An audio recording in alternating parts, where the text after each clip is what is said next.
विश्वानि देव सवितर्दुरितानि परासुव यद्भद्रं तन्न आसुव।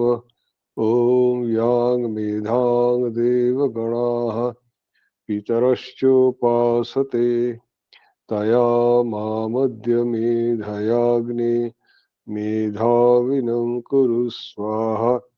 ॐ सहनाववतु सहनौ भुनक्तु सह वीर्यं करवावहै तेजस्विनावधीतमस्तु मा विद्विषावहै।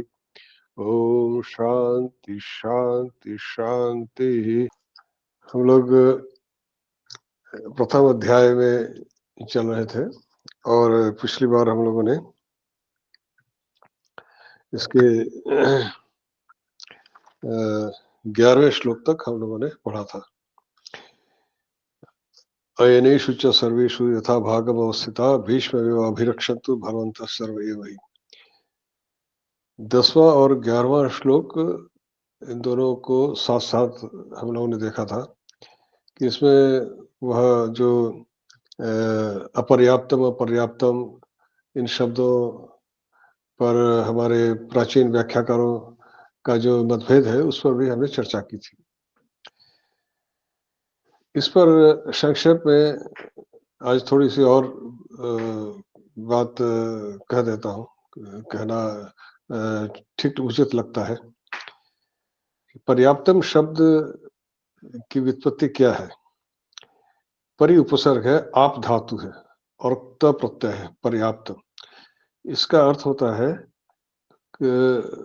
परिसीमन मतलब परिसीमित, सीमित वस्तु, मतलब जिसका परिमाप किया जा सके वह पर्याप्त, जिसको मापा जा सके वह पर्याप्त कहलाता है। और उसमें जब उसमें नए तत्पुरुष समास न पर्याप्तम इति अपर्याप्तम, तो उसका अभिप्राय होता है अपरिमित मतलब असीमित, ये अर्थ है। और एक दूसरा अर्थ भी होता है कि सीमित से अपरिमित जब कहते हैं, अपर्याप्त जब कहते हैं तो उसके दो प्रकार के अर्थ निकल के जाते हैं। एक तो असीमित अर्थात पर्याप्त से बहुत अधिक, जिसका कोई माप न किया जा सके, और दूसरा अर्थ है जो पर्याप्त से कम अर्थात उससे भी जो आवश्यक है जिसका माप किया सके, जितनी आवश्यकता, पर्याप्त का मतलब आवश्यकता अनुरूप जितना जिसका माप किया सके उससे कम, वो भी दूसरा अर्थ है। तो जो इसके प्राचीन आचार्यों ने दो प्रकार से अर्थ किए हैं। श्रीधर स्वामी ने दूसरा अर्थ किया अर्थात पर्याप्त से कम यह अर्थ किया है। उन्होंने इस प्रकार से अर्थ किया कि पर्याप्त से कम ऐसा अर्थ किया कि भीष्म दुर्योधन को लगा कि हमारी सेना का सामर्थ्य यद्यपि संख्या में अधिक थे पर उनका लगा कि हमारी सामर्थ्य उनसे कम है, क्योंकि इन्होंने ये इनसे कह रहे हैं जो दुर्योधन द्रोणाचार्य से कह रहे हैं पश्येता पांडुपुत्राणाम आचार्य महतीम चमूम, तीसरे श्लोक में। चमू शब्द का अर्थ मैंने कहा था कि शत्रु भक्षिणी सेना, तो उसमें अर्थात वो पांडवों के सेना से उनको घबराहट हो रही। परंतु दूसरे व्याख्याकारों का मत है कि दुर्योधन संपूर्ण महाभारत में कहीं भी दुर्योधन को घबराते हुए नहीं देखा गया। दुर्योधन पांडवों की सेना से घबराए हैं, उनकी वीरों से डरते हैं, ऐसा वहां कहीं भी दुर्योधन को नहीं पाया जाता। इसलिए अधिकांश व्याख्याकारों का ये मत है कि हमारी सेना अपरिमित मतलब असीमित सेना हमारी है, वो अपना गर्व वो कह रहे हैं। और इस तो फिर अगले श्लोक में जो कह रहे हैं कि अयनेषु सर्वेषु यथा भागम अवस्थिता, कि आप सब भीष्म की रक्षा कीजिए। भीष्म स्वयं समर्थ है इतने कि वो अकेले ही युद्ध करके सबको परास्त कर सकते हैं। तो फिर भीष्म को रक्षा करने की बात क्यों कह रहे हैं? वो इसलिए कह रहे हैं कि भीष्म ने स्वयं ही कहा है कि शिखंडी यदि मेरे सामने आएगा तो मैं उसको नहीं मारूंगा, क्योंकि वो जानते थे कि शिखंडी पूर्व जन्म में स्त्री थी और अभी इस जन्म में वह शिखंडी के रूप में आया है, तो शिखंडी को वो नहीं मारेंगे। जैसे तो इसलिए कहीं धोखे से उनको न मार दें, इसलिए सावधान कर रहे हैं कि आप सब अपने-अपने स्थान पर यथाभागम जैसे-जैसे जिसका दायित्व है उस प्रकार से रहें। यहाँ अयन शब्द का प्रयोग किया गया है, अयनेषु जो व्यूह के जो द्वार हैं, अयन शब्द का प्रयोग किया है, द्वार नहीं कहा। अयन शब्द का भी अय धातु से बनता है, गत्यर्थक धातु है, तो उसका अभिप्राय होता है कि आने-जाने का मार्ग। तो हम जैसे पर वह सामान्य मार्ग नहीं होता। जैसे खिड़की को हम कहते हैं वातायनम, उसका अभिप्राय क्या है? उसमें वायु अंदर आए, पर उसका मतलब ये नहीं कि कीड़े-मकोड़े भी अंदर आएँ, उसके लिए आप जाली लगा देते हैं।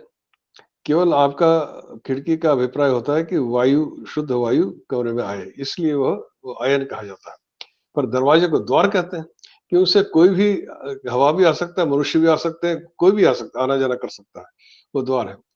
तो व्यूह को द्वार को अयन क्यों कहा? कि उसमें सामान्य व्यक्ति का आना-जाने का मार्ग नहीं है वो। वहाँ से केवल सैनिक ही आना-जाना कर सकते हैं। जो उस पक्ष के सैनिक हैं, केवल वे ही उस द्वार से अंदर बाहर या भीतर आना-जाना कर सकते हैं। कोई बाहरी व्यक्ति उसमें से नहीं जा सकता, उसमें नहीं जा सकता। इसलिए व्यूह के द्वार को अयन कहा।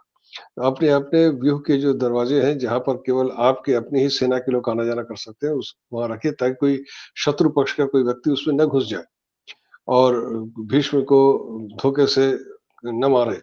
इसलिए कह रहे हैं कि अयनेषु च सर्वेषु यथा भागम अवस्थिता भीष्मेव अभिरक्षन्तु भवन्तः सर्व एवि। तो अयन शब्द का यहाँ पर यह अभिप्राय है कि जो व्यूह जो है जो संरचना है सैनिकों की, उसमें एक जो प्राचीन काल में युद्ध होता था तो उसको जो सैनिकों की संरचना होती थी उसको व्यूह कहते थे, कि उसमें रह करके युद्ध करते थे और उसमें शत्रु उसमें प्रवेश नहीं कर सकता था और वो उसमें जो जो योद्धा उसके भीतर सैनिकों से वो पूरा घिरे रहते थे और उस प्रकार से फिर आक्रमण भी करते थे और शत्रु पक्ष उसमें प्रवेश नहीं कर सकता था। तो यह व्यूह का अभिप्राय होता था। तो उसमें भीष्म को आप इस प्रकार से रक्षा कीजिए, सभी उस व्यूह में कोई प्रवेश न कर सके भीष्म को मारने के लिए। अब अगला आइए 12वें श्लोक में आते हैं।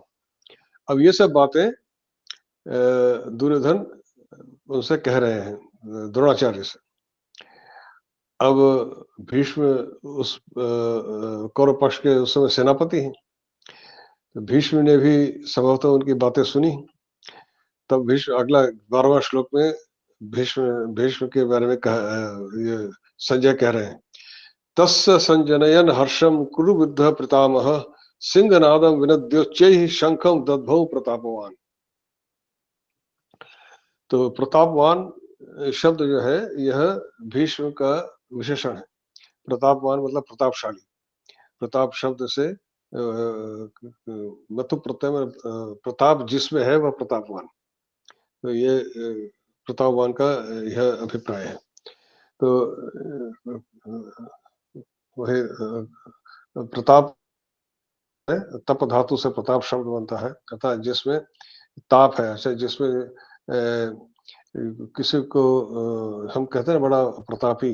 अब अर्थात ये है कि वह शत्रुओं को तपा सकता है। प्रताप का मतलब शत्रुओं को तपाना, शत्रुओं को कष्ट देना, तपाना यह प्रताप का अर्थ होता है। कि प्रतापशाली व्यक्ति का मतलब क्या है? वो शत्रु को तपाता है, शत्रु को कष्ट देता है, शत्रु को संतापित करता है, इसलिए वह प्रतापवान। तो प्रतापवान ये भीष्म का इन्होंने विशेषण रूप में प्रयुक्त किया है। अब क्या कह रहे हैं? तस्य मतलब दुर्योधन, दुर्योधनस्य, तस्य दुर्योधन का संजनयन हर्षम, संजनयन यह सम उपसर्ग है, जनि धातु है। जनि मतलब उत्पन्न होना, जायते जैसे वो कहते हैं ना उसी से जायते शब्द बनता है, उत्पन्न होना। इसमें क्षत्र प्रत्यय करके संजनयन उस उनका हर्ष उत्पन्न, हर्षम संजनयन, हर्ष उत्पन्न करते हुए। ये हर्ष शब्द क्या है? हर्ष धातु है, हृष तुष्टौ धातु है। हृष तुष्टौ धातु है, हृष तुष्ट शब्द मतलब उसको उसमें हर्ष शब्द बनता है।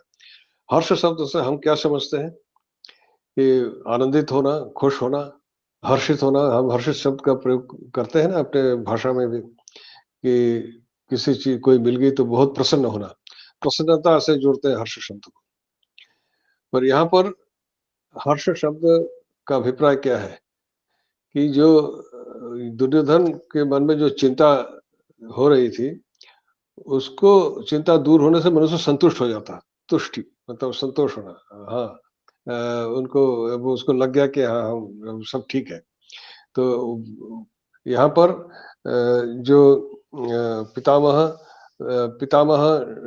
कुरुवृद्ध पितामह शब्द भी अब हम धीरे-धीरे आएँगे इसमें हर एक शब्द पर। इन्होंने क्या किया कुरुवृद्ध तस्य संजयनम हर्ष।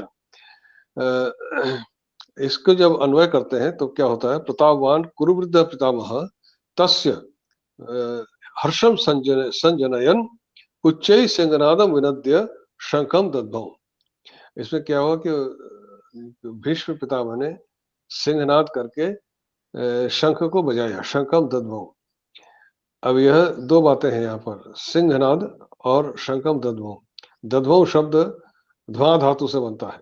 यह ट्लिट लकार का एक वचन का रूप है, मतलब अकेले एक वचन में भीष्म ने बजाया इसलिए दद्भौ। अब लिट लकार भी भूतकालिक लकार होता है।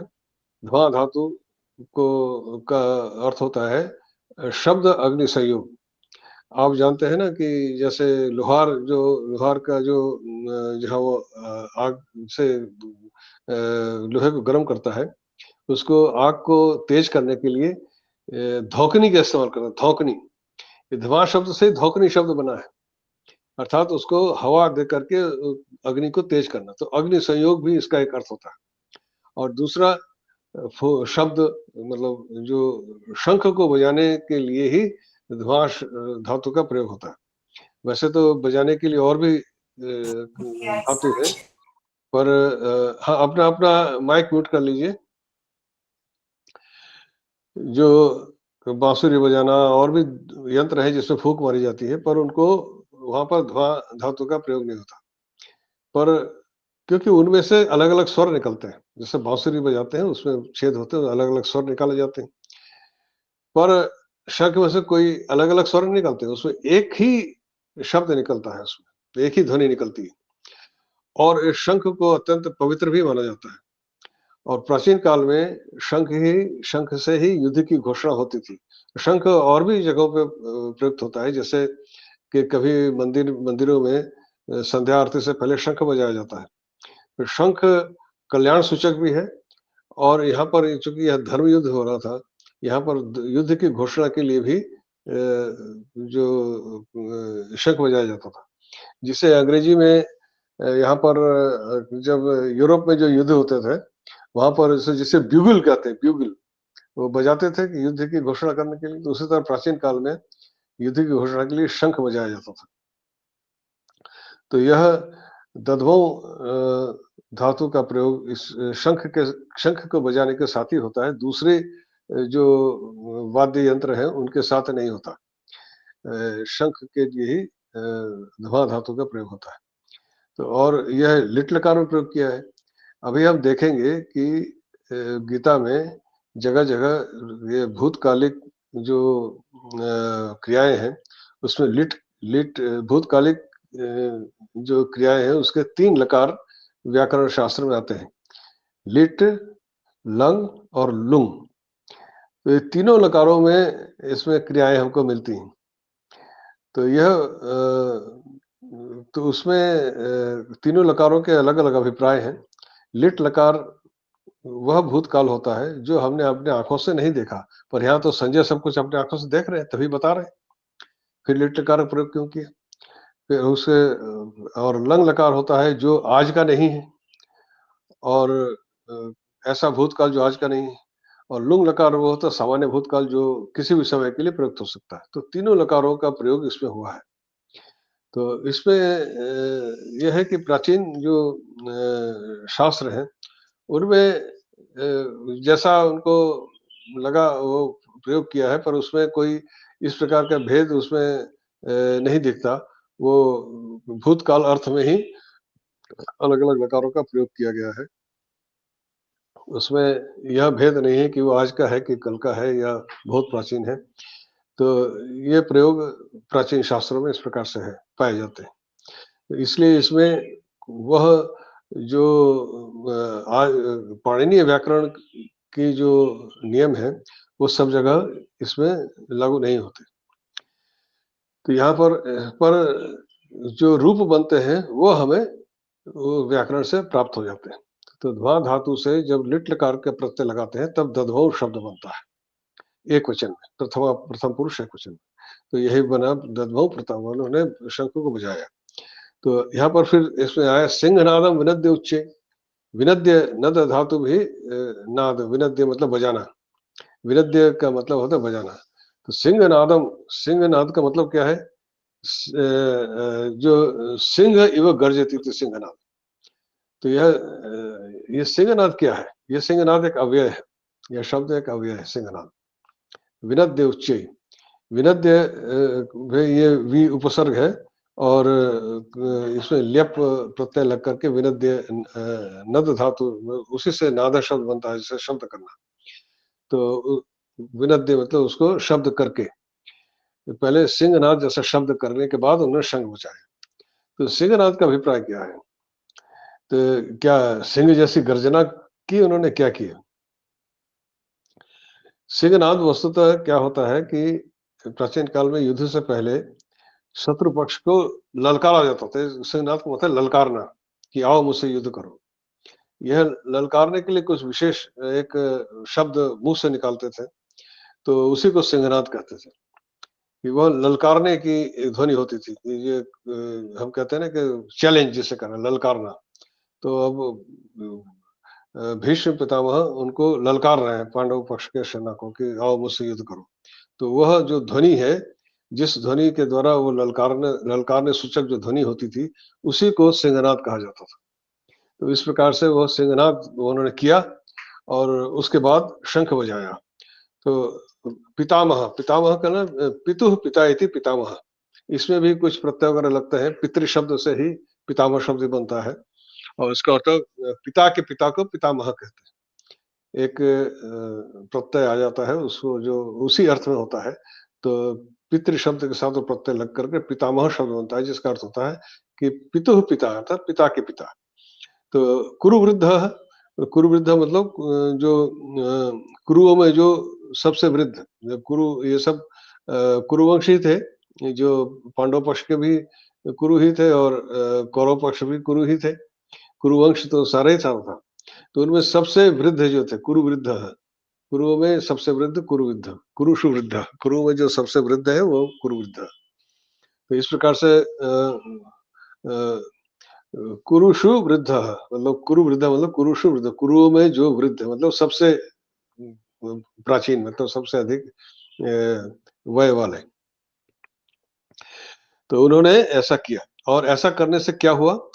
तस्य संजनयन हर्षम, और उसको सुन करके दुर्योधन के मन में एक संतोष उत्पन्न हुआ कि हाँ, हमारे जो भीष्म पितामह के सेनापतित्व में हमारी सेना अब युद्ध करने के लिए तैयार है और हम जरूर जीतेंगे। यह संतोष उसके मन में उत्पन्न हुआ। हर्ष का अभिप्राय यहाँ उसके मन के संतोष से है, कि उसका मन संतुष्ट हुआ। जो मन में उसको चिंता उत्पन्न हो रही थी, जो बातें वो द्रोण से कह रहे थे, वो अब वो द्रोण को उकसाने के लिए कुछ कह रहे थे, जो भी कह रहे थे कि अब युद्ध करने के लिए युद्ध करना है। और जब भीष्म पितामह का यह उन्होंने गर्जना सुनी और शंख ध्वनि सुनी, तो उन्होंने संतोष उत्पन्न हुआ कि हम भीष्म पितामह ठीक से युद्ध करेंगे। उसके मन में यह भी तो था कि भीष्म पितामह और द्रोणाचार्य दोनों के मन में पांडवों के प्रति एक सहज रूप से एक सहानुभूति थी, क्योंकि भीष्म पितामह के पौत्रों में तो पांडु भी थे और द्रोणाचार्य के शिष्य में अर्जुन उनका सबसे प्रिय शिष्य था। तो उनके प्रति उनके मन में जो दुर्बलता थी, उसके बारे में दुर्योधन जानता था। इसलिए उनके मन में शंका थी, पता नहीं ये ठीक से लड़ेंगे कि नहीं लड़ेंगे। तो जब भीष्म पितामह ने सिंहनाद किया और शंख बजाया, तब उसके मन में संतोष उत्पन्न हुआ कि हाँ, भीष्म पितामह ठीक से लड़ेंगे, अब ये युद्ध ठीक से होगा। तो इसलिए हर्षम संजयन, यहाँ यह अभिप्राय है। और उसके और इसके अब आइए इसके बाद हम 13वें श्लोक पर आते हैं, जो यह नहीं संजनयन का मतलब यहाँ जनि धातु है, सम उपसर्ग है और शत्रु प्रत्यय है। संजनयन, जनि मतलब उत्पन्न करना है, जायते जिससे बनता है। यहाँ संजय से कुछ मतलब नहीं है। संजय जो बोल रहे हैं वो नहीं, संजनयन का अभिप्राय है कि जो जनि धातु में सम उपसर्ग करके संजनयन शब्द बनता है, मतलब उत्पन्न करते हुए, हर्ष उत्पन्न करते हुए। अब अगला श्लोक आइए 13वां। ततः शंखाश्च भैर्यश्च पणवानक गोमुखा ससैवाभ्यहन्यस्त सशब्दस्तु मूलो भवत्।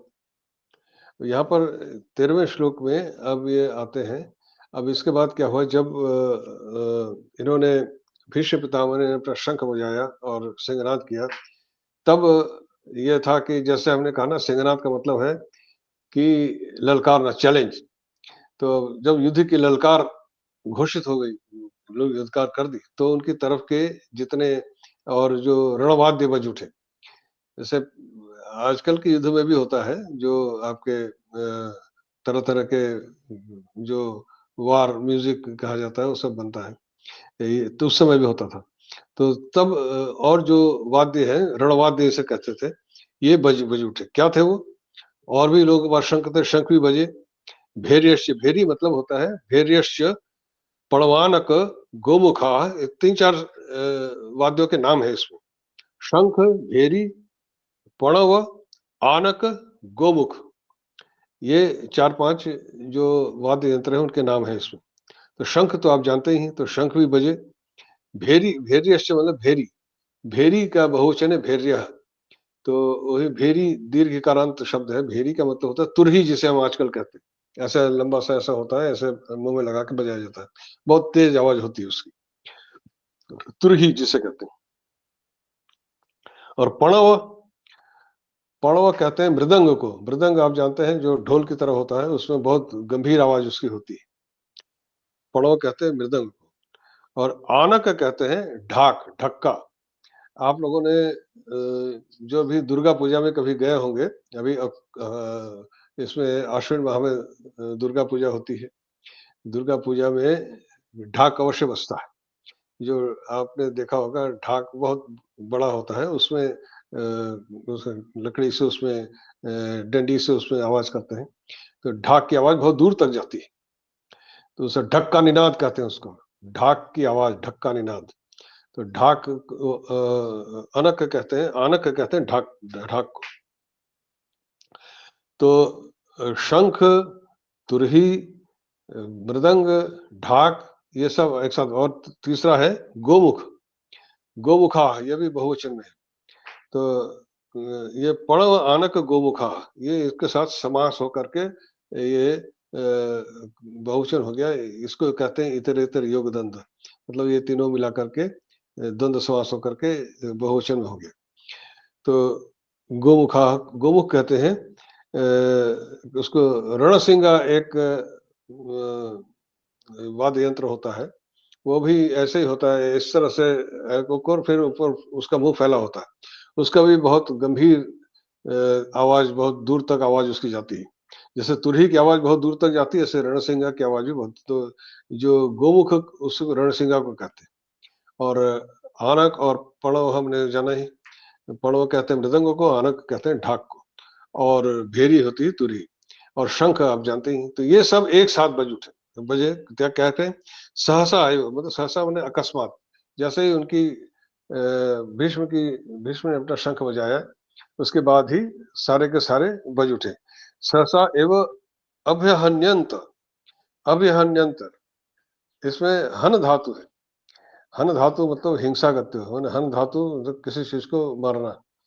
तो यहाँ पे अभी उपसर्ग है। उपसर्ग युक्त होने से शब्द का अर्थ बदल जाता है। हन धातु का वैसे तो अर्थ था मारना। अब ये जो ढाक इत्यादि है, उसमें आघात करते हैं तभी तो शब्द निकलता है। ये जो आपके मृदंग और ढाक है, इन पे जब आघात किया जाता है तभी इसमें शब्द निकलता है। तो इससे अभी जब, और दूसरे जो फूंक मारने वाले जो, जैसे रणसिंगा है, तुरही, उसमें भी हवा से उसमें भीतर आघात होता है, एक प्रकार से ये समझ लीजिए, तभी उसमें से ध्वनि निकलती है। तो ये सब तो अभ्यहन्यंत शब्द लंग लकार का है और यह कर्मवाच्य है। ये बज उठे, यह अभिप्राय है। कर्मवाच्य में यह लंग लकार का बहुवचन का रूप है। अभ्यहन्यंत, अहन्यंत और अभि उपसर्ग है। अभि अहन्यंत यह कर्मवाच्य का रूप है बहुवचन में हन धातु से। तो इसका अर्थ होता है बज उठे, अर्थात किसी ने बजाया, किसी के द्वारा बजाया गया तभी ये बज उठे। तो यह अभिप्राय है। और वह जो बज उठे तब क्या हुआ? स शब्द तुमुलो अभवत। यह अभवत फिर अब यह लंग लकार का प्रयोग है। अभी हम देख रहे हैं इससे पहले दधों शब्द में लिट लकार का प्रयोग किया था। अब उसी प्रसंग में आ रहे हैं तो यहाँ पे लंग लकार आ गया। तो आप जो देख रहे हैं आप कि प्राचीन शास्त्रों में ये जो लिट लंग लुंग इत्यादि का जो भेद आज लौकिक संस्कृत में है, वहां पे भेद नहीं था। वहां पर वो कभी भी किसी भी लकार का प्रयोग करते थे और वो होता था। तो इसमें उसका जो अब लौकिक जो संस्कृत में व्याकरण में जो लुट लंग लिंग लुंग का भेद किया गया है, वो भेद यहाँ ढूंढने की आवश्यकता नहीं। यहाँ केवल यह भूतकालिक है, इतना जान लेना पर्याप्त है। तो बज उठे ऐसा का तो शब्द तुमुलो अभवत, वो समस्त शब्द तुमुल, मतलब तुमुल शब्द क्या है? वह शब्द तुमुल हुआ। और तुमुल शब्द को भी जानिए। तुमुल शब्द की व्युत्पत्ति थोड़ी कठिन है, इसलिए उसमें गहराई में नहीं जाएंगे। पर इसका अर्थ आप जान लीजिए। तुमुल शब्द लड़ाई झगड़े से संबंधित है। यहाँ पर युद्ध हो रहा है, जैसे कोई कहीं बहुत लोगों में खूब झगड़ा हो रहा है, बहुत तेज आवाज, ऊंची ऊंची आवाज में लोग आपस में झगड़ा कर रहे हैं, तो उसको कहते हैं तुमुल झगड़ा हो रहा। जब तूफान आता है, बहुत तेज तूफान आता है, उसको भी तुमुल कहते हैं। जब बहुत तेज तूफान आता है तब क्या होता है?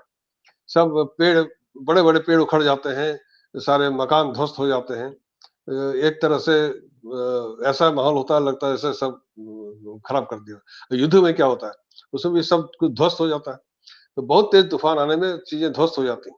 तो तुमुल, तूफान जब बहुत तेज होता है उसको भी तुमुल कहते हैं। वैसे ही जब युद्ध होता है, युद्ध में भी जो बहुत अस्त्र शस्त्रों की आवाज और लोगों के युद्ध करते हैं तो आपस में भी आवाजें होती हैं। वो जो युद्ध करने में जो झगड़ा, वो जैसे मैंने कहा ना, आज हम जिसे झगड़ा कहते हैं, तो युद्ध में भी वही बात होती है, दोनों लड़ रहे हैं, दो पक्ष। तो उसमें यह, तो उसमें जो शब्द होता है, तो यह तुमुल, यह जो शब्द हुआ वो तुमुल, यह युद्ध से संबंधित है। मतलब जब युद्ध होने वाला है तब उसके लिए जो शब्द हो रहा है उसको उससे जुड़ा है। सामान्य रूप से किसी उद्देश्य से जब यह शब्द होते हैं, तुमुल शब्द सामान्य रूप से इसी युद्ध, लड़ाई झगड़ा या किसी संघर्ष या संघात होता है, उसी से संबंधित होता है, जहाँ संघर्ष हो रहा है। तो उसी से वहीं से जो शब्द उत्थित होता है उसको तुमुल कहते हैं। जो शब्द तुमुलो अभवत्, तो तुमुल बहुत तेज शब्द उठा। अब यहाँ पर हम आगे देखेंगे संजय जो बातें कह रहे हैं। अब यहाँ पर जो जिन शब्दों का संजय ने प्रयोग किया है, उससे यहीं से संकेत मिल जाता है कि वो किस तरफ इशारा कर रहा है, संकेत उनका क्या जा रहा है। अब यहाँ तो इन्होंने इतना कहा कि भीष्म पितामह ने अपना शंख बजाया, सिंहनाद किया, उसके बाद कौरव पक्ष ने इतना अपना ढाक ढोल सब बजाए, बहुत तुमुल शब्द हुआ, परंतु इसका पांडवों पर कोई प्रभाव नहीं है। इसमें पांडवों पर कोई प्रभाव पड़ा हो ऐसा कुछ नहीं कह रहे संजय। परंतु आगे जब पांडव पक्ष का शंख बजेगा तब क्या होता है वो भी आगे बताएंगे। अब इसके बाद क्या कह रहे हैं 14वें श्लोक में? 14वें श्लोक में ये संजय बता रहे हैं, ततः श्रुतेर्हयैर्युक्ते महति संध्यने स्थितौ माधव पांडवश्चैव दिव्यो शंखो प्रदद्मतुः।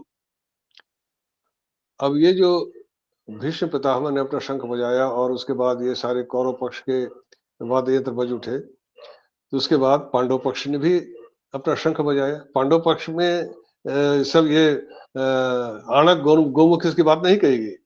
यहाँ पर सिर्फ शंख की बात कही गई। पांडव पक्ष में उन्होंने शंखों के नाम दिए, भीष्म के शंख का कोई नाम नहीं दिया। अब देखिए अंतर, यहाँ भीष्म ने शंख बजाया, पर भीष्म ने शंख का कोई नाम नहीं दिया संजय, पर यहाँ हर एक के शंख का नाम दे रहे हैं, आगे भी देंगे। यहाँ पे माधव पंडित दिव्यो और शंखो प्रधानवतु, आगे शंखों का नाम भी देंगे संजय। तो तथा मतलब उसके बाद, अब ये जब इधर का जो युद्ध के लिए उन्होंने भीष्म ने ललकारा, तो उसके बाद यहाँ पांडव पक्ष की तरफ से भी उन्होंने उस सिंहनाद का, उनके ललकार का जवाब दिया। कैसे? तथा उसके बाद उसका उत्तर दिया कैसे?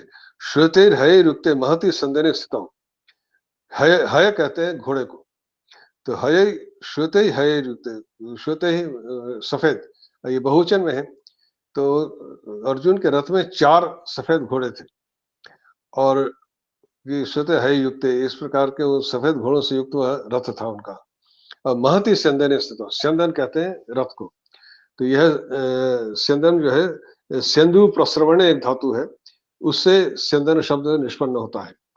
तो सेंदु प्रस्रवण का मतलब होता है कि जिसे कहते हैं झरना, झरना पानी गिरना। तो झरने का रथ से क्या संबंध है?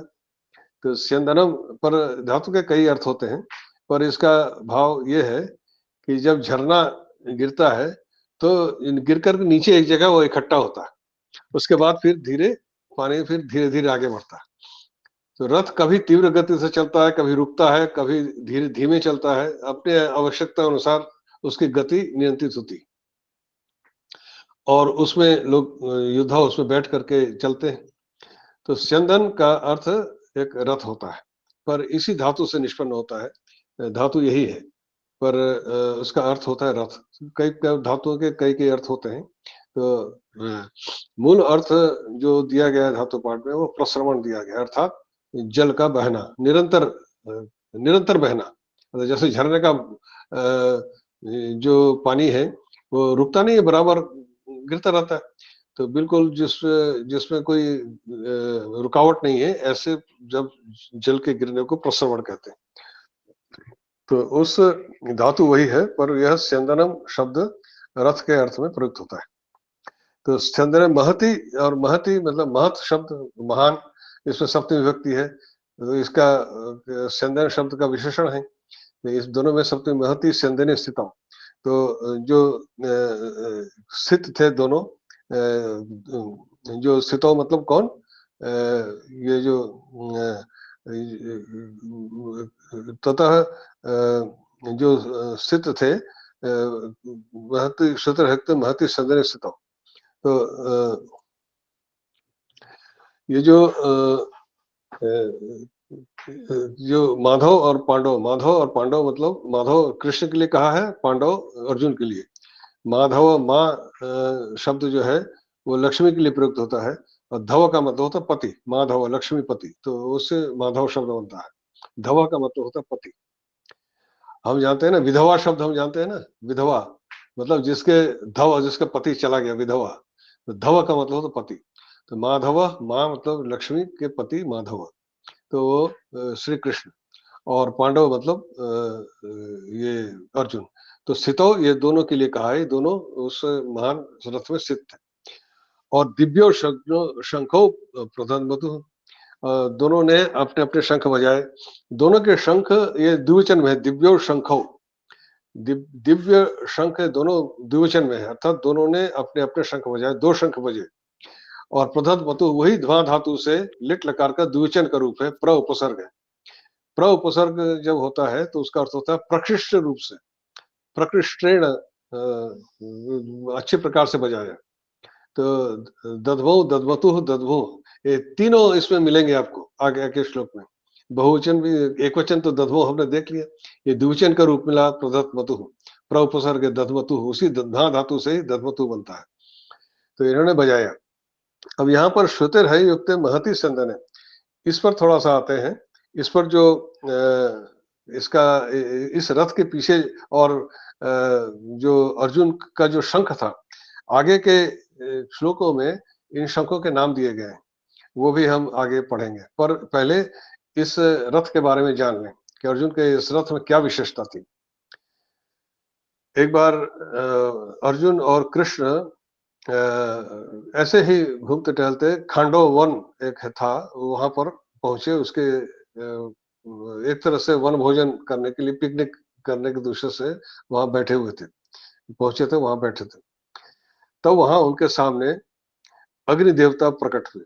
वो अत्यंत सुपुरुष थे, उनका बहुत तेज था उनके चेहरे पर, और उन्होंने आकर के कहा कि मुझे आपसे भिक्षा चाहिए।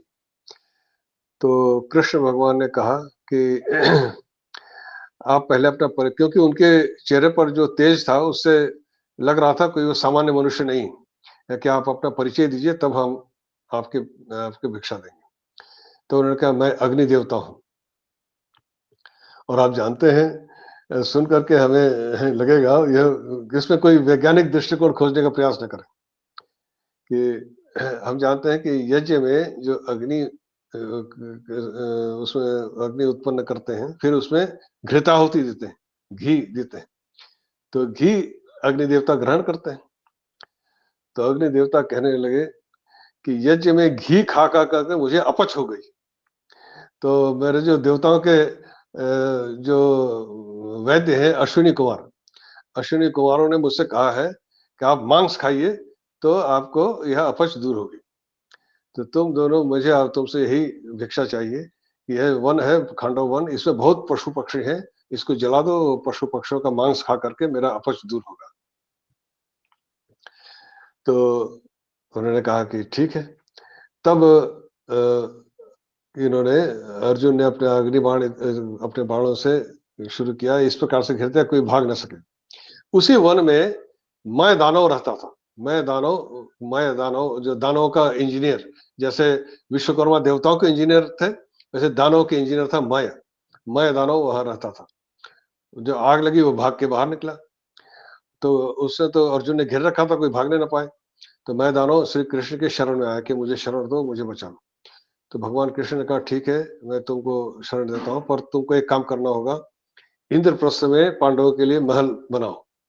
तो मैं दानव स्वीकार कर लिया। तो इंद्रप्रस्थ में जो पांडवों के लिए जो महल बना था, वह इस मैदानों ने बनाया था, जिसमें कि पानी जहाँ पानी था वहां फर्श दिखता था, जहाँ फर्श था वहां पानी दिखता था, और दुर्योधन पानी में गिर गया तो द्रौपदी हंस पड़ी। ये सब कहानी आप जानते हैं। तो वह महल जो है इंद्रप्रस्थ का, ये मैदानों में बनाया था। उस मैदानों को उन्होंने सुरक्षा दी, वो बच गया। बाकी सब पशु पक्षी उसमें जले, और अग्नि देवता का अपच अपच दूर हुई। अग्नि देवता ने प्रसन्न होकर के अर्जुन को यह रथ उपहार में दिया, जिसमें 4 सफेद घोड़े थे, कि यह रथ दिव्य रथ है, इसलिए महती संदन कहा। यह रथ बहुत महान है, इसमें बैठ करके जो भी युद्ध करता है वो विजय को ही प्राप्त करेगा। और देवव्रत नाम का शंख भी उनको दिया। यह शंख और रथ अर्जुन को अग्नि देवता द्वारा प्रदान की गई थी, और इसलिए यहाँ पर क्या श्वेतर है युक्त महती संदन है, उस रथ की यहाँ पर विशेष प्रकार से उल्लेख किया है। और फिर इसमें बैठे उन दोनों ने अपना अपना शंख बजाया। आइए अब अगले श्लोक में आते हैं, 15वें श्लोक में, जहां पर इन शंखों का नाम लिया गया है। पांचजन्यम ऋषिकेशो देवदत्तम धनंजय पौंड्रम दद्मौ महाशंखम भीम कर्मा वृकोदरः। पांचजन्म जन्यम ऋषिकेश, ऋषिकेश ऋषिकेश ऋषिकस ऋषि का नाम ईश। ऋषिक कहते हैं इंद्रियों को। तो जो इंद्रियों के ईश्वर, मतलब इंद्रियों के शासनकर्ता भगवान है, इसलिए श्री कृष्ण का एक नाम ऋषिकेश है। यह ह में र है, हरि हरि कृष्ण। ये हम जो हरिद्वार के बाद ऋषिकेश है, वो ऋषि नहीं, ये हरि है, हर। ह में र की मात्रा है, ह में आधा र, उसके ह के साथ र है, उसके बाद ई की मात्रा है। ऋषिकेश, ऋषि का मतलब होता है इंद्रिय। ऋषि, ऋषि का नाम ईश है, ऋषि का मतलब इंद्रिया, उनके ईश्वर। तो ऋषिकेश उनका नाम है। और धनंजय, धनम जयति, धनंजय है, यहाँ पर भी समास है, और धनम जयति करके है। तो इसमें कुछ कार्य होते हैं, जैसे कहते हैं व्याकरण में कुछ कार्य होते हैं। जैसे इससे पहले हमने कहा था समितिन जय है, वैसे ही धनंजय है। इसमें मुम एक आगम कहते हैं इसको, वो आगम मतलब वो आ जाता है, उससे प्रविष्ट हो जाता है और इसलिए वो मकार जो है बीच में उसी के कारण होता है। 5 जन्म ऋषिकेश देवदत्तम धनंजय पौंड्रम दद्मौ महाशंकम भीम कर्मा वृकोदरः। तो यह पौंड्र जो है ये पांचजन ऋषिकेश अर्थात कृष्ण के जो शंख है उसका नाम था पांचजन। तो पांचजन नाम क्यों हुआ? तो यह हरिवंश में एक आता है, सतु पंचजनम हत्वा शंखम लेभे जनार्दन यह स देव मनुष्येषु पांचजन्य इति श्रुतः। तो पंचजन नाम का एक असुर था, उसके पास से शंख था, ये शंख को हर ले गया था। तो ये शंख फिर उसको मार करके भगवान विष्णु ने इस शंख को प्राप्त किया, इसलिए वो उस असुर का नाम था पंचजन। तो उसे पांचजन इस शंख को कहते हैं। तो यह पांचजन्य उन्होंने बजाया, यह भगवान विष्णु का शंख है जो कृष्ण के पास था। और देवव्रत शंख अभी मैंने बताया कि देवव्रत शंख का नाम था जो अग्नि देवता ने अर्जुन को प्रदान किया था। ये दोनों शंख उन्होंने बजाए और जो महाशंख भीम कर्मा वृकोदर, तो भीम ने जो शंख बजाया, भीम का जो शंख था उसका नाम था पौंड्र। तो पौंड्र नाम का शंख था, उसके महाशंख मतलब बहुत बड़ा शंख था। और भीम कर्मा, तो भीम कर्मा का मतलब क्या है? तो जो भीम मतलब घोरम कर्म यस्य सह भीम कर्मा, मतलब भयानक कर्म जिसके होते हैं उसको भीम कर्मा कहा। और वृकोदर, वृकोदर भी भीम का एक नाम है। तो इसमें वृकोदर का मतलब है कि वृक नाम की इसके दो प्रकार का अर्थ है। वृक भेड़िए को भी कहते हैं, भेड़िया जिसका उधर पेट बहुत पतला होता है, खाता तो है अच्छा का, पर उसका पेट हमेशा पतला होता है। जैसे कुत्ते का देखते हैं ना, उसका पेट हमेशा पतला होता है। तो वो है जिसका भेड़िए जैसा इतना बहुत बहुत भीम बहुत भोजन करते थे, फिर भी उनका पेट निकला हुआ नहीं था, वो वैसे पेट पतला था। बहुत भोजन करते थे फिर भी उनका पेट जैसे एक भेड़िए का पेट होता है वैसे ही सिकुड़ा हुआ पेट था। और दूसरा वृक एक अग्नि का भी नाम है, जैसे जठराग्नि कहते हैं ना, ऐसे ही एक अग्नि का एक नाम है वृकाग्नि। तो वृक नामना अग्नि उदरे यश है, जिसके उदर में वृक नाम की अग्नि है उसको वृक उदर कहा।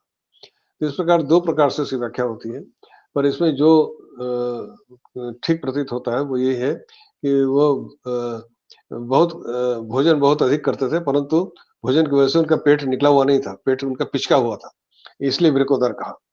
तो और भीम कर्मा उनके कर्म बहुत भयंकर होते थे, क्योंकि जब इसको मारते कोई उनसे युद्ध में जीत नहीं पाता था, जिसको भी मारते थे बहुत उसकी दुर्दशा कर देते थे, तो भीम कर्मा इसलिए कहा।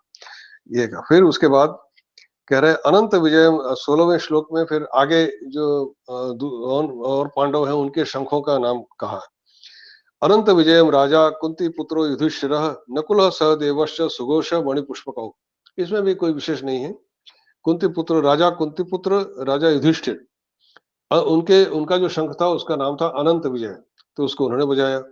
और नकुल और सहदेव के जो शंख थे, नकुल का शंख का नाम था सुघोष और सहदेव का मणिपुष्पक, ये दोनों ने उन्हें बजाया। और युधिष्ठिर, युधिष्ठिर नाम की व्युत्पत्ति समझ लें। युधि मतलब युद्ध, मतलब युद्ध में, और ये स्थिर शब्द से स्थिर बना है। स्थिर मतलब युद्ध में जो स्थिर हो।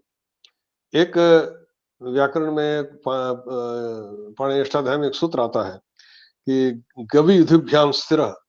जिनके पास आप में से जो लोग मेरे पास अष्टाध्यायी पढ़ते हैं और भाष्य उनके पास अष्टाध्यायी ग्रंथ है, उसमें आप देखेंगे 8395 सूत्र संख्या है 8395 8395 गभि युधिभ्याम स्थिर। तो यहाँ पर ये इस सूत्र से स्थिर शब्द के का जो स है उसको मूर्धन्य आदेश हो जाता है। मूर्धन्य आदेश वो स्थिर जो स्थिर ऐसा पढ़ा जाता है। तो इसका अर्थ होता है युद्ध में जो स्थिर रहता है वो युधिष्ठिर है। आपके पास जिनके पास भाष्य वगैरह हो तो उसमें इस सूत्र का अर्थ देखेंगे तो पता लग जाएगा। युधिष्ठिर नाम इस सूत्र के उदाहरण के रूप में ही प्रयुक्त है। तो ये युधिष्ठिर का मतलब युद्ध में जो स्थिर हो, युधिष्ठिर। उसी प्रकार से बाकी नकुल सहदेव तो उनके नाम है। युधिष्ठिर शब्द का जो व्युत्पत्ति है वो हमने आपको बताया। अब इसके बाद आइए फिर आगे 17वें और 18वें श्लोक में भी इन्हीं का सब नाम दिया है, वीरों का नाम दिया है, पर सबने अपना अलग-अलग शंख बजाया है। काश्यश्च परमेश्वास शिखंडी च महारथः धृष्टद्युम्नो विराटश्च सात्विकश्च च पराजितः द्रुपदो द्रौपदेयाश्च सर्वशः पृथ्वीपते सौभद्रश्च महाबाहो शंखान दद्मुः पृथक पृथक। इसमें जो काश्यश्च मतलब काशीराज, काशी के राजा पांडव पक्ष में थे, पहले ही बताया है। परमेश्वास मतलब महाधनुर्धर, ईश्वास का शब्द हमने पहले देखा था। ईशु का मतलब होता है बाण, और असु क्षेपणे धातु से बनता है। तो ईश्वास का दो अर्थ होते हैं। ईश्वास का अर्थ एक तो धनुष भी होता है, और धनुष को चलाने वाला अर्थात तीरंदाज वो भी होता है, धनुष को चलाने वाला भी होता है। तो इसलिए परमेश्वास का मतलब महाधनुर्धर, मतलब बहुत अच्छा धनुष बाण का प्रयोग करने वाला ये परमेश्वास है। परम मतलब श्रेष्ठ, परम का अर्थ है श्रेष्ठ, तो महाधनुर्धर तो श्रेष्ठ धनुर्धर, ये अभिप्राय है। तो काशीराज शिखंडी च महारथ, महारथ का मतलब हमने पहले ही बताया था कि जो 10,000 योद्धाओं के साथ अकेले युद्ध कर सके उसे महारथी कहते थे, तो महारथ इनको कहा। धृष्टद्युम्न विराटश्च सात्विकश्च अपराजितः, धृष्टद्युम्न विराट और सात्यकी, सात्यकी को ही इससे पहले युधान कहा है। युधान शब्द इसमें आया था इससे पहले, जब दुर्योधन यहाँ पर कर रहे हैं ना, युधान ने यहाँ पर जो ये चौथे श्लोक में आया है, यहाँ पर जो युधन के अत्र शूरा महेश्वासा अभिमा अर्जुन समायुधि युधान विराटश्च द्रुपदश्च, युधान यही सात्विकी है, जो सात्यकी का नाम यहाँ लिया है, यही युधान, वहां पर उसने युधान जिसको कहा वही सात्यकी। अपराजित है मतलब इनको कोई युद्ध में हरा नहीं पाया था। फिर द्रुपद द्रौपदयाश्च और सर्वशः पृथ्वी, द्रुपद माने राजा द्रुपद, द्रौपदी के पिता, और द्रौपदयाश्च द्रौपदी के जो पुत्र है, 5 पुत्र थे। सर्वशः पृथ्वीपते माने सभी ओर से, हे पृथ्वीपते, यह संबोधन है धृतराष्ट्र के लिए संजय संबोधन करे, हे पृथ्वीपते मतलब राजा, हे राजन मतलब पृथ्वीपते, हे राजन संबोधन कर रहे हैं। तो परमेश्वर से महाधनुर्धर जो महाधनुर्धारी काशीराज, महारथ शिखंडी, धृष्टद्युम्न विराट, और अपराजित सात्यकी और द्रुपद और द्रौपदया, ये द्रौपदी द्रौपदी द्रौपद और द्रौपदी के पुत्रगण, और महाबाहु सौभद्र, सौभद्र मतलब सुभद्रा का पुत्र, सौभद्र अर्थात अभिमन्यु, सुभद्रा सौभद्र, सुभद्रा से सौभद्र शब्द बना, ये सब इसे तद्धित कहते हैं। जैसे भरत से भारत, उसी तरह से पृथा से पार्थ, ये सुभद्रा से सौभद्र, तो सौभद्र मतलब सुभद्रा का पुत्र, सौभद्र अर्थात अभिमन्यु। ये महाबाहु उनको कहा मतलब बहुत वीर, महाबाहु का मतलब जिसके बाहु भुजाएं बहुत महान है, तो भुजाओं में अत्यंत शक्तिशाली भुजाओं वाले। शंखान दधवो पृथक पृथक, क्या दधवो फिर आया, यह वही ध्वा धातु का लिट लकार का बहुवचन का रूप है प्रथमा व्यक्ति में। अब हमने ध्वा दधवो पढ़ा, दधवतु द्विवचन, ये बहुवचन का भी आएगा, दधवु बहुवचन आ गया। तो यह ध्वा, जैसे मैंने कहा ध्वा धातु शंख के को बजाने के अर्थ में ही प्रयुक्त होता है, दूसरे वाद्यों के लिए ध्वा धातु प्रयुक्त नहीं होता, इसलिए यहाँ पर दधवु शब्द आया, ये इन्होंने बजाया। अब 19वां श्लोक करके आज का प्रसंग समाप्त करेंगे, और यहीं पर हम देखेंगे दोनों में अंतर क्या है। 19वां श्लोक है, स घोषो धार्त राष्ट्राणाम हृदयानि वेदारयत नभश्च पृथ्वी चैव तुमुलो अभ्यनुनादयन। अब यहाँ पर वही बात यहाँ भी हो रही है। यहाँ पर आपने अभी हमने देखा था 13वें श्लोक में, सहसा एवं अभ्यहन्यंत स शब्द तुमुलो अभवत, जो शंख पड़ा हुआ आनक गोमुख इत्यादि एक साथ बज उठे, उससे बहुत तेज शब्द हुआ। और यहाँ पर कोई वाद्य यंत्र नहीं दिखा, केवल शंख बजे, और यहाँ पर ये बजा और पाणों पर कोई असर नहीं हुआ। पर यहाँ क्या कह रहे हैं, धार्त राष्ट्र नाम स घोष, वहां पर कहा था शब्द है, यहाँ घोष, अंतर देखते जाइए और समझते जाइए। इस श्लोक में कहा था तेरा स शब्दः स्तुमुलो अभवत्, और शब्द कहा ध्वनि के लिए, और यहाँ पर कहा घोषः, वहाँ शब्द कहा था, यहाँ घोष कहा। घुषिर विशब्द ने इस धातु से घोष शब्द निष्पन्न होता है। तो इसमें शब्द और घोष में अंतर क्या है? वहां पर शब्द मतलब है कि कोई भी ध्वनि हो रही है। शब्द एक धातु है जो चुरादेगढ़ में पढ़ा गया, शब्द यति स्वरूप बनता है, अर्थात शब्द का स्थान है आकाश। जो भी ध्वनि हमें कान में पड़ती है उसे शब्द कहते हैं। पर घोष, घोष भी शब्द है, परंतु घोष के साथ में एक उद्देश्य होता है। हम कहते हैं घोषणा हो रही है, घोषणा हो रही है मतलब कि कोई बात बताई जा रही है, कि उस शब्द का कुछ अर्थ होता है घोषणा का। शब्द तो केवल शब्द है, उसका कोई अर्थ नहीं। कोई भी ध्वनि आपके कान में पड़ी उसी को शब्द कहेंगे। पर घोष जो होता है वह घोष का एक अर्थ होता है। तो वह उसका अर्थ होता है कि जैसे हम कहते हैं ना घोषणा करना, तो उसका कोई अर्थ होता है। वैसे ही ये जो शंख बजे, इसने क्या घोषणा की कि तुम्हें हम मतलब युद्ध में तुम्हारा हम विनाश करेंगे, इस प्रकार से घोषणा की। इसीलिए क्या कह रहे हैं, धार्तराष्ट्र हृदयानि वेदारयत्, यह जो घोष है इसने क्या किया, उद्देश्य। मैंने कहा ना घोषणा का, घोष शब्द का कुछ उद्देश्य होता है, उसका कुछ अर्थ होता है, उसका कुछ कार्य होता है। शब्द वो है जो केवल आपने कान में पढ़ा और आपने सुना, वो शब्द है। और घोष ने क्या किया, घोष का कुछ उद्देश्य होता है। इस घोष ने क्या किया, धार्तराष्ट्र हृदयानि वेदारयत्, धार्तराष्ट्र कहते हैं धृतराष्ट्र के पुत्रों को धार्तराष्ट्र कहा। यह भी तद्धित है, जैसे अभी मैंने कहा ना कि द्रौपदी के पुत्र द्रौपदी, धृतराष्ट्र का पुत्र धार्तराष्ट्र, तो बहुवचन में धार्तराष्ट्राणाम, षष्ठी बहुवचन हो गया। तो धृतराष्ट्र के पुत्रों का धार्तराष्ट्र से यहाँ पर केवल धृतराष्ट्र के पुत्र ही नहीं, धृतराष्ट्र के पक्ष के जितने लोग हैं सभी से अभिप्राय है। तो अर्थ तो यही है कि धृतराष्ट्र के पुत्र, जितने कौरव के धृतराष्ट्र के पुत्र थे सभी वहां युद्ध में मौजूद थे। पर यहाँ पर व्याख्याकारों का कहना है कि धार्तराष्ट्र से अभिप्राय धृतराष्ट्र के पक्ष से सभी लोगों के लिए। हृदयानि विदायत, वि उपसर्ग है, द्रि धातु है, द में दीर्घ ऋकार की बात है, द्रि विदारणे, दृढ़ात ऐसा रूप होता है जिसका मतलब चीरना, हृदय को चीर दिया, दार्यति।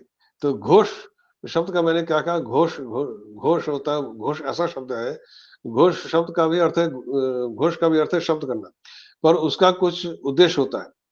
तो ये क्या उद्देश्य है, इस घोषणा ने क्या किया, उन धृतराष्ट्र के पुत्रों के हृदय को विदीर्ण कर दिया, और वहां शब्द प्रयोग किया था, वहां घोषणा थी, इसलिए उसका पढ़ने पर कोई प्रभाव नहीं हुआ।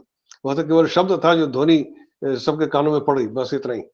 पर ये जो शंख बजे, इन्होंने क्या किया, इसको घोष शब्द क्यों प्रयोग किया, क्योंकि इस शब्द ने धृतराष्ट्र के पुत्रों का, धृतराष्ट्र पक्ष के जितने लोग थे उनके हृदय को विदीर्ण कर दिया, अर्थात उनको डरा दिया। हृदय को विदीर्ण करने का मतलब क्या है, हृदय को चीरने का मतलब क्या है, उनको डरा दिया कि हम तुमको समाप्त कर देंगे, तुम्हारा विनाश कर देंगे। उनको उनको डर लगा, हृदय को विदीर्ण करने का यही अभिप्राय है।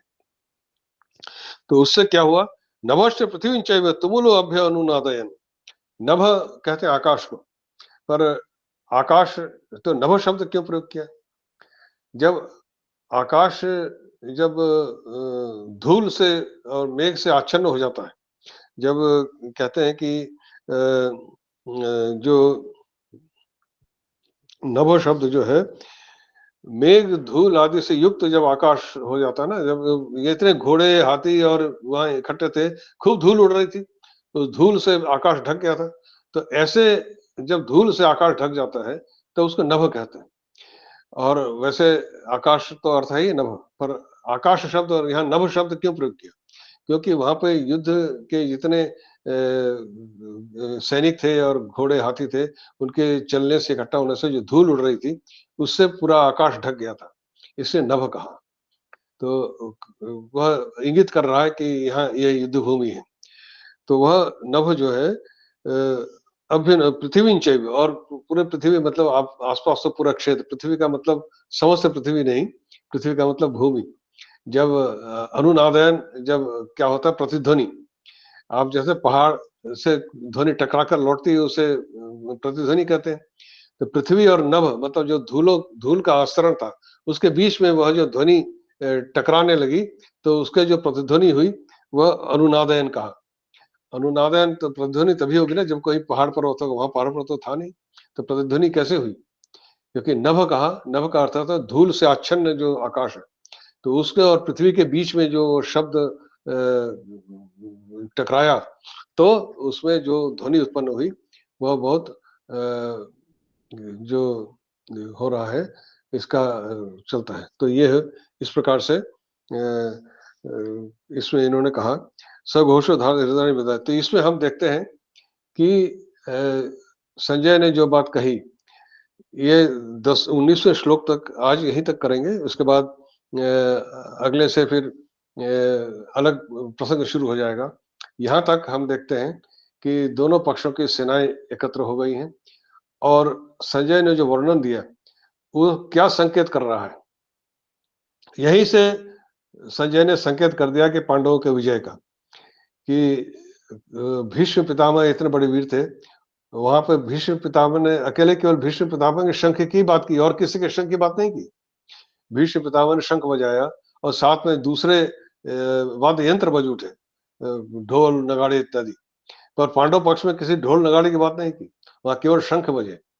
शंख केवल युद्ध की घोषणा और उससे युद्ध की घोषणा कर दी, और घोषणा से क्या हुआ, कौरव पक्ष के हृदय विदीर्ण हो गए, छलनी हो गए, अर्थात उन्हें डर लगा, जो कि पांडव पक्ष को में उस कौरव पक्ष के जो ध्वनि हुई उससे कोई असर नहीं हुआ। परंतु यहाँ कह रहे हैं धार्ष्टार्थं हृदयानि विदारयत्, वो जो शंख ध्वनियां हुई उससे कौरव पक्ष के लोगों के हृदय छलनी हो गए, मतलब विदीर्ण हो गए, और अर्थात वो डर गए, उनमें भय उत्पन्न हो गया। और यह इसी से संकेत हो रहा है, यहीं से पहले ही शुरू से संकेत कर दिया संजय ने कि कौन जीतने वाला है इस युद्ध में। तो आज यहीं तक। और ॐ द्यौः शान्तिरन्तरिक्षगुं शान्तिः पृथिवी शान्तिरापः शान्तिरोषधयः शान्तिः वनस्पतयः शान्तिर्विश्वे देवाः शान्तिर्ब्रह्म शान्तिः सर्वगुं शान्तिः शान्तिरेव शान्तिः सामा शान्तिरेधि ॐ शान्तिः शान्तिः शान्तिः।